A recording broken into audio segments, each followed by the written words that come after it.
बऱ्याच वर्षानंतर मी या देवीच्या दर्शनाला आलोय।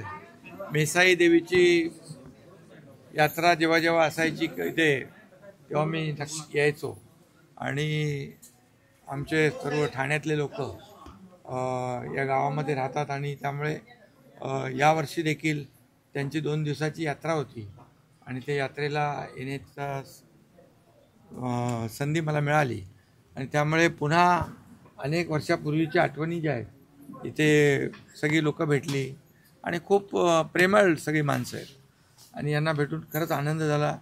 मेसाई देवीचं दर्शन झालं आणि खरं म्हणजे आम्ही शेवटी सर्वसामान्य लोकांच्या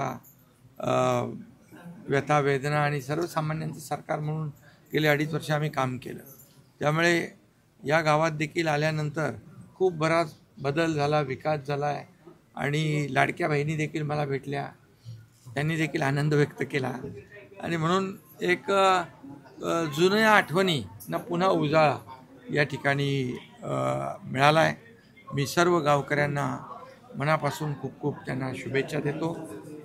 मेसाई देवीच्या यात्रेच्या दिनानिमित्त देखील शुभेच्छा देतो आणि सगळ्यांचं मनापासून अभिनंदन करतो आणि त्याचबरोबर आज एक चांगला निर्णय झाला आहे।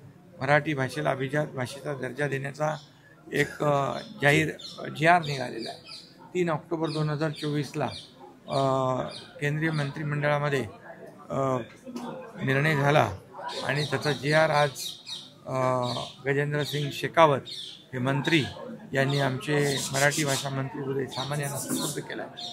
खरं म्हणजे मी यासाठी तमाम महाराष्ट्रातल्या जनतेच्या वतीने, महाराष्ट्र शासनाच्या वतीने आदरणीय प्रधानमंत्री नरेंद्र मोदीजी, गृहमंत्री अमित शाह साहेब आणि संबंधित मंत्री गजेंद्र शेखावत यांचं मनापासून अभिनंदन करतो, त्यांना धन्यवाद देतो। शिवसेनेमुळे मनसेचे नुकसान झाले, शिंदे साहेबांमुळे मनसेला युतीत सहभागी होता आला नाही असा आरोप केलाय। मनसेची महायुती एकनाथ शिंदेमुळे फिसकटली। इलेक्शन झालं, विधानसभा निवडणुका झाल्या, विधानसभा निवडणुकांमध्ये महायुतीला लँडस्लाईड मॅन्डेट लोकांनी दिलं आणि त्यामुळे आता आम्ही काम जोमाने करतोय। या ठिकाणी आमची जबाबदारी वाढली। लाडक्या बहिणी, लाडके भाऊ, लाडके शेतकरी, लाडके ज्येष्ठ सर्व लोकांनी या ठिकाणी सरकारला मदत निवडून आणले। महायुतीचं सरकार आतापर्यंतच्या इतिहासामध्ये 2.5 वर्षात एवढं मोठं काम ऐतिहासिक, कधी एवढे मोठे निर्णय घेतले नाही। विकासाचे निर्णय घेतले, एकीकडे विकास प्रकल्प केले, दुसरीकडे लोकाभिमुख कल्याणकारी योजनांना प्राधान्य दिलं। त्यामुळे आतापर्यंतच्या इतिहासामध्ये कधी न मिळालेलं यश या ठिकाणी मिळालं।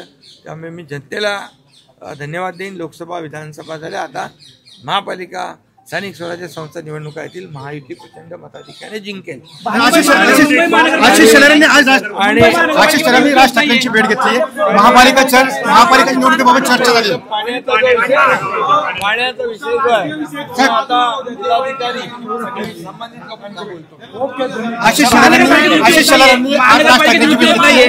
महानगरपालिका निवडणुकीबाबत चर्चा झाली। वेळ आहे, योग्य वेळ तुम्हाला सगळं सांगू। आशिष शेलारांनी भेट घेतली राज ठाकरेंची।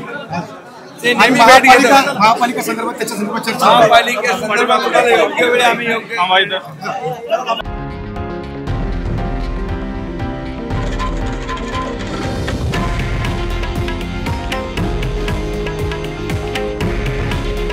हे आहे देशातील नंबर 1 न्यूज नेटवर्क आणि आपण पाहत आहात TV9 मराठी।